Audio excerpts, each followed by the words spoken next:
சரியான வீட்டில் போய் தேடிட்டு வரேன். அங்கே வீட்டில் அப்பாவையும் காணோம், சாவியும் பூட்டி கிடக்கு, வீடு கதவு திறக்கலை. நான் பேக்கெல்லாம் வெளியில் வச்சுட்டு வரேன். இங்கே வந்து நிற்கிறியா நீ? வந்தனா வாடி, என்னடி சொல்லாம கொள்ளாமல் வந்துட்டேன். என்னடி நீ மட்டும் தான் வந்திருக்கியா? மாப்பிள்ளை இல்லையா?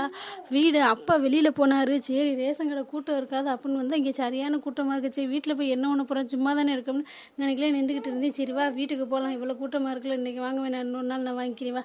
மாப்பிள்ளை என்ன பண்ணுறாரு? வெளியில் நிப்பாட்டி வச்சுட்டு வந்திருக்கியா? சாவி தான் வைக்கிற இடமே உனக்கு தெரியும் இல்லை? இங்கே தேடி பார்த்துருக்கலாம்ல, இல்லைன்னா ஒரு ஃபோன் போட்டுருக்கலாம்லடி. இல்லைம்மா, நான் மட்டும் தான்மா வந்தேன். சாவி அங்கே பார்த்தேன் காணும், அதோட தேடி பார்க்கல. நீ இங்கே தான் இருப்பேன், பக்கத்து வீட்டுக்காரக்க சொன்னாங்க கை கொண்டு வந்தியாமே, அதையும் சரி உன்னை கூட்டிகிட்டு போகலான்னு வந்தேன். வாமா போவோம், பசிக்குதுமா ரொம்ப. என்னடி சொல்கிற? சாப்பிடாம கொள்ளாமே அடி வந்தேன், தனியாக வந்திருக்கேடி. சரி வாடி வீட்டில் போய் பேசலாம் வா. என்னடி நீ மட்டும் வந்திருக்கிய? என்ன மாப்பிள்ளையை கூட்டிகிட்டு வரலையா? ஏன் ஃபோனே பண்ணலாம்? அப்பா ரொம்ப ஃபீல் பண்ணிக்கிட்டே இருந்தார். ஃபோனே பண்ணல. நீ தான் ஒரு ஃபோன் பண்ணுறது இல்லையாடி? ஃபோன் அடித்தாலும் எடுக்க மாட்டேங்கிற, நீனே அடிக்க மாட்டேங்கிற. வெளியில் எங்கேயாச்சும் போயிருந்தாலும் அப்புறம் பார்த்துட்டு லேட்டாவாச்சும் கூப்பிட்டுட்டு பிஸியாக இருக்கப்பா, இன்னும் 2 நாள் கழிச்சு கூப்பிட்றேன் அப்படின்னாச்சும் சொல்லலாம்ல. பாவம் மனுஷன் ஒழுங்காக சாப்பிடும் உள்ள சோறு தண்ணியே இறங்கல, புலம்பி தள்ளிக்கிட்டு இருந்தார். ஏன் இப்படி பண்ணுறியோ? ஆமாம், ஊரில் உலகத்தில் இல்லாத மாப்பிள்ளையை பார்த்து கட்டி வச்சுட்டியே, உங்களை வேறு கூட்டிக்கிட்டே வேறு வராங்க. என் ஃபோன் உடஞ்சி வச்சுமா, டிஸ்பிளே போச்சு, அட்டன் பண்ணவும் முடியல, திரும்ப கால் பண்ணவும் முடியல, நொறுங்கி போச்சு சல்லியாக. கால் வருது, யார் பண்ணுறாங்கன்னே தெரியல, எடுக்க முடியல. நான் என்ன பண்ணுறது? வேறு நம்பரில் இருந்து கூப்பிடலை, வேறு ஃபோன் வாங்கினாதாம்மா நீ கூப்பிட முடியும். என்னடி உங்கள் வீட்டில் இருக்க காசு பண்ணதுக்கு ஃபோன் வாங்க முடியாமையா கிடக்குறிய? 5 நிமிஷத்தில் போய் வாங்கிட்டு வந்துடல. மாப்பிள்ளிட்ட சொன்னால் வாங்கி தந்துருப்பார்ல, ஏன் நீ வேணான்னு சொல்லிட்டியா? கொஞ்ச நேரம் கழிச்சு வாங்கிக்கலாம்னு சொல்லிட்டியா? எல்லாரும் ஃபோன் பண்ணி டிஸ்டர்ப் பண்ணுறாங்கன்னு. அட ஏம்மா நீ வேறு, என் வயிற்றுல கொட்டாதம்மா. அப்பா எங்கம்மா சொல்லுமா, எனக்கு அங்கே இருக்க பிடிக்காம தான் இங்கே 2 நாள் இருந்துட்டு போகலான்னு வந்து நீ வேறு என்னை டென்ஷன் பண்ணுறா. வேணாம் சொன்னாக்கி என்னை தள்ளி விட்டுட்டு இப்போ பாடாப்படுத்தி நான் கொலை வெறியில் இருக்கேன். இப்போ சாதுவாக பேசிக்கிட்டு இருக்கேன். என்னை கடுப்பு கிளப்புனியே, அப்புறம் நான் எரிமலை மாதிரி எரிஞ்சிருவேன்னு சொல்லிட்டேன். என்னடி பிரச்சனை உனக்கு? இப்போ அங்கே இருக்கிறதுல உனக்கு என்னடி கஷ்டம்? யாராச்சும் ஏதாச்சும் சொன்னாலும் மாமியார் மாமனார் ஏதாச்சும் சொல்கிறாங்களா? சொல்லு, மாப்பிள்ளிட்ட சொல்லு, அவர் பார்த்துக்குவாரு. ஆமாம், ஊரில் உலகத்தில் இல்லாத மாப்பிள்ளை அம்புட்டும் பொய்யுமா. அவங்களாம் பணக்காரங்களே இல்லைம்மா, பொய் சொல்லி கல்யாணம் பண்ணியிருக்காங்கம்மா. தோட்டத்துறவில் தாம்மா வேலை பார்க்குறாங்க. என்னை இப்படி நாசம் பண்ணிட்டு என் வாழ்க்கையை. நான் வேணாம் தான் சொன்னேன். அப்பவே சொன்னார், நல்லா விசாரி. நீ கேட்டியா? என் அக்கா சொன்னான்னு சொல்லி இப்போ என் வாழ்க்கையை நாசமாட்டிக்கிட்டே இல்லை. நான் எனக்கு வர கோவத்துக்கு ஒன்று அப்படியே கொண்டுருவீங்க அம்மாவை போயிட்டு. அதனால் நம்ம சும்மா விட்டுருக்கேன். வேறு யாராச்சும் இருந்தாங்கன்னா வச்சுக்கவே, நான் என்ன பண்ணுவேன்னு எனக்கே தெரியாது அம்மா, சொல்லிட்டேன்.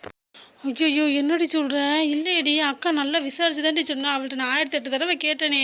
அவள் நல்ல மாப்பிள்ளதே, நல்ல இடந்தே, நல்லா விசாரிச்சுட்டேன் அப்படி தாண்டி சொன்னேன். உங்கள் அப்பன்ட்ட சொல்லி தொலைச்சிடாதடி, என்னை கொண்டே விடுவார். ஆமாம், உங்கள் அக்கா நல்லா விசாரிச்சா, மேல் வலிச்சு போய் ஒழுங்காக விசாரிக்கவே போல. எல்லாரும் சரி என்னை பழி வாங்கிட்டீங்கல்ல, இந்த அப்பா வந்துட்டாரு. அப்பா என்னை ஏமாத்திட்டீங்கல்லப்பா, போங்க பாங்கிட்டு. என்ன வந்து நான் சொல்கிறேன், உண்மையாக சொல்கிறேன். உங்கள் பணக்காரர் இல்லையா, ஏமாத்திட்டாங்களா? இப்படி பண்ணிட்டாங்களே, அவங்கள சும்மாவே விடக்கூடாது. முதல்ல உங்கள் ஆத்தாக்காரியை போட்டு வெளுத்தா எல்லாம் சரி வந்துடும். எனக்கு அப்போவே மனசுக்கு தப்பாகவே பட்டுச்சு. என்ன ஒன்றுமே பிடிபட மாட்டேங்குது, எங்கே போனாலும் யாரை கேட்டாலும் உங்களுக்கு தெரியலங்கிறாங்களே அப்படின்னே நினச்சிக்கிட்டே இருந்தேன். உங்கள் அம்மா பேச்சு கேட்டு நானும் ஏமாந்துட்டேன். உன் வாழ்க்கை இப்படி நாசமாக்கிட்டேனே. கொஞ்ச நாள் நீ வீட்டில் இருந்தாலும் நிம்மதியாக இருந்திருப்ப, உன்னை இப்படி பாலுங்கானத்தை தள்ளுற மாதிரி தள்ளிட்டேன். நீ எவ்வளோ கஷ்டப்பட்டியோ தெரியலையே. பாத்தியாடி பிள்ளைய எவ்வளோ கஷ்டப்பட்டு வந்திருக்குன்னு. அப்போவே நான் கேட்டேன்லடி, 1008 தடவை விசாரிச்சாகன்னு சொன்னியே. நீ போய் பார்த்தியா? விசாரிக்கிறது பார்த்தியா? எல்லாம் நம்ம தலை எழுத்து. என்ன பண்ணுறேன்னே தெரியல. உங்கள் இதில் என் புள்ள மாட்டிக்கிச்சு. உங்கள் வீட்டுக்காரங்கன்னா சொன்னோன்னு ஆன்னு பல்ல காமிச்சிக்கிட்டு ஒத்துக்கிட்டேன். நான் வந்தேன், நான் நல்லா இருக்கணும் தானே இப்படி செஞ்சு இப்படி ஏமாத்துவான்னு எனக்கு என்ன தெரியும்? காசு பணமே இல்லைன்னா என் பிள்ளை இங்கே போய் வாழ முடியுமா? பேசாமல் இங்கேயே கிடக்கட்டும், அத்து விட்டுட்டு வேறு கல்யாணம் பண்ணிக்கலாம். நீ முதல்ல வாயை மூடு. நீ உள்ளே போக முதல்ல. பிள்ளைக்கு புத்தி கட்டி சொல்லுவாள், பற்றி அத்து விட்றாங்களாம்ல. அத்து உன் வாயில் இப்படி தான் வரும் போல. என்ன நல்ல பொம்பளையா இருந்து இப்படி பேசுவியா? காசு பணம் இல்லை, எனக்கு தோட்டத்தில் தான் வேலை பார்க்குறாங்கம்மா. அதுவாச்சும் சொந்த தோட்டமா இல்லை எப்படி? அதெல்லாம் சொந்த தோட்டம் தான். இப்போ இடம்லாம் நிறைய கிடக்கு, விவசாயம் பண்ணி தான் பிழைக்கணும் போல. வேலையெல்லாம் என்னெல்லாம் எதுவும் பார்க்க சொல்ல மாட்டேன். ஆனால் மாமியார்லாம் நல்லா தங்கமான மனுஷன், ஒரு வேலை பார்க்க சொல்ல மாட்டேங்கிறாப்பா. அதட்டி கூட பேச மாட்டாங்க, நல்லா பாசமாக தான் பார்த்துக்கிறா. இருந்தாலும் காசு பணம் இருக்குன்னு சொல்லி ஏமாத்திட்டாங்கப்பா. அந்த மனுஷனுக்கு ஃபோன் போட்டு வர சொல்லி வரட்டும். நாக்கு பிடிக்கிற மாதிரி கேட்டாதே அடங்குவாங்க. இனிமேல் நான் அங்கே போகலப்பா, நான் இங்கே இருந்துடுறப்பா. அங்கே போகவே எனக்கு பிடிக்கவே மாட்டேங்குது. நம்மளை நல்லா வச்சு ஏமாத்திட்டாங்க. நல்லா பணக்காரன்னு பார்த்தா அந்த காமிச்ச வீடு போது அவங்க வீடு இல்லையா. ஆனால் வீடு அங்கே நல்லா கொஞ்சம் பெரிய வீடு தான். ஆனால் நம்ம வீடு மாதிரி ரொம்ப பெருசுலாம் இல்லைப்பா. இருந்தாலும் எனக்காக ஏசிலாந்தே மாட்டி வச்சிருக்காங்க. இருந்தாலும் எனக்கு என்னமோ மனசு கேட்க மாட்டேங்குது. நம்மளை இப்படி ஏமாத்திட்டாங்கல்ல. இங்கே தோட்டத்து வேலை பார்த்து நம்ம பிழைக்கணுமாப்பா. தோட்டத்து வேலை பார்க்குறதுல ஒன்றும் தப்பு இல்லைம்மா. நமக்கு நம்மளே ராஜா. நம்ம எப்போ வேணாலும் பார்க்கலாம், எப்போ வேணாலும் இருக்கலாம். அரிசி வாங்க வேண்டாம், காய்கறி எதுவுமே வாங்க வேண்டாம். எல்லாமே மிச்சம் தான். நல்ல லாபம் தான் வரும். இருந்தாலும் மாடாக உழைக்கணும். உன்னை ஒரு வேலையும் பார்க்க விட மாட்டாங்க. இருந்தாலும் சொல்லி ஏமாத்திட்டாங்களே அதே எனக்கு மனசு கஷ்டமாக இருக்குது. என்னட்டையாச்சும் ஒரு வார்த்தை சொல்லியிருக்கலாம்ல, நான் எப்படியாச்சும் கம்பல் பண்ணி உன்னை கட்டி வச்சிருப்பேன். இப்படியா ஏமாத்தணும்? அம்மா சொல்கிற மாதிரி நான் இங்கே இருந்துருவாப்பா. அவள் கிடக்கிற கிறுக்கு, அவள் சொல்கிறதில் எதுவும் கேட்காத. ஒரு வாரத்துக்கு இரு, நான் கூட்டி வச்சு பேசி என்ன ஏதுன்னு கேட்குறேன் சரியா? உன்னை எதுவும் கொடுமைப்படுத்தல, இல்லை எதாக இருந்தாலும் சொல்லு அப்பாட்ட. அதெல்லாம் ஒன்றும் இல்லைப்பா, அதெல்லாம் தங்கமான விடுத்ததாப்பா. என்ன வசதியும் கொஞ்சம் குறைவாக இருக்குது, இடமெல்லாம் கிடக்கும் அந்த பக்கம்லாம். அதெல்லாம் ஆனால் அண்ணன் தம்பி இன்னும் பிரிக்காமல் கிடக்க போலப்பா.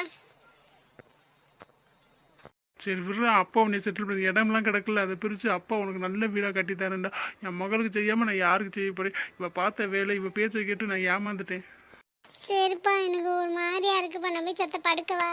சரி போய் படுப்போம், அப்புறம் பேசிக்கலாம். அக்கா கமலாக்கா, இந்த மொட்டை வெயில்ல இங்கே வந்து என்ன இப்படி வேடிக்கை பார்த்துருக்க? அதுவும் நிழல்ல கூட நிற்காம இப்படி நிற்கிறியே, என்ன பண்ணியிருக்க? என்ன யோசனை நிற்கிற? ஒன்றும் இல்லடி, சும்மா அப்படி வந்தேன். அப்படியே அந்த பைப்பு போட்டிருக்காள், அதை பார்த்துக்கிட்டே நின்று வெயில் உரைக்கிறேன்னு தெரியல. மனசு என்னமோ பாரமாக இருக்குடி, அதாண்டி ஒரு மாதிரியா இருக்குது, வேற ஒன்றும் இல்லடி. ஏன் உன் அண்ணன் வீட்டை பற்றி நினச்சிக்கிட்டு இருக்கியோ? என் விஷயம் எல்லாம் தெரியும், நீயும் சொல்ல மாட்டேங்கிற.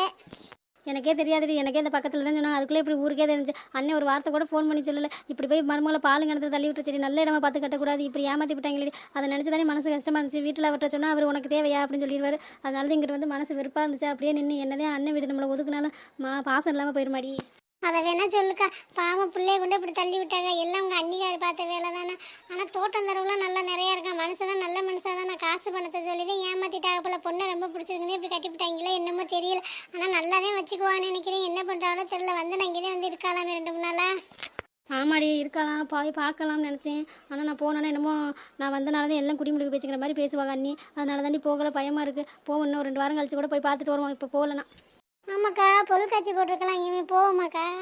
உள்ளே போகிறதுக்கே காசு இல்லைனாலும் பரவாயில்ல. உள்ளே போகிறதுக்கே பெரிய ஆளுக்கே 100 ரூபாய்க்கிட்ட வாங்குறாங்க. அப்புறம் சின்ன ஆளுக்கு காசு ஒரு ஆளுக்கே 100 ரூபாய்னா நம்ம 4 பேர் போனால் அதுக்கே 500 ரூபா வந்துடும். அப்புறம் உள்ளே போய் சாமி வாங்க முடியாது, ராட்டம் சுற்றுறது இதெல்லாம் ஒன்றுமே பண்ண முடியாது. போகலடி, நீ போறியா? நீ போகிறதுனா போயிட்டு வா. எனக்கு அந்த 10 ரூபா கடையில் போனீங்கன்னா ஏதாச்சும் வாங்கிட்டு வா, நான் சொல்லிடுறேன். உள்ளே போகிறதுக்கு 100 ரூபாய்னா நானே போலக்கா. சும்மா விட்டாங்கன்னு ஒரு 10 ரூபா 20 ரூபா வாங்க கூட தான் 100 ரூபா வாங்குறாங்க. நான் உள்ளே சும்மா வேடிக்கை பார்க்கறதே போகிறேன். நான் 100 ரூபா கொடுத்து போவேன்னா நான் போகல, நீ போனே உன் ஒட்டில் நான் வருவேன் பார்த்தேன். நீனே போகலன்னு சொல்லிட்டு அப்புறத்துக்கு நான் போகிறேன். சரிவா, வீட்டு பக்கம் போவா. ஏன் வெயிலே நினைக்கிறதுக்கு? நீ இப்படி புலம்புறனால ஏதாச்சும் ஆக போதா? என்ன நடக்கணுமோ அதே நடக்கும். அவள் ஒழுங்கு என்ன எழுதியிருக்கோ அதாக்கா நடக்கும். அவள்தான் வந்து நம்ம ரொம்ப பீத்திக்கிட்டு தானே தெரிஞ்சா. இப்போ அனுபவிக்கட்டும்.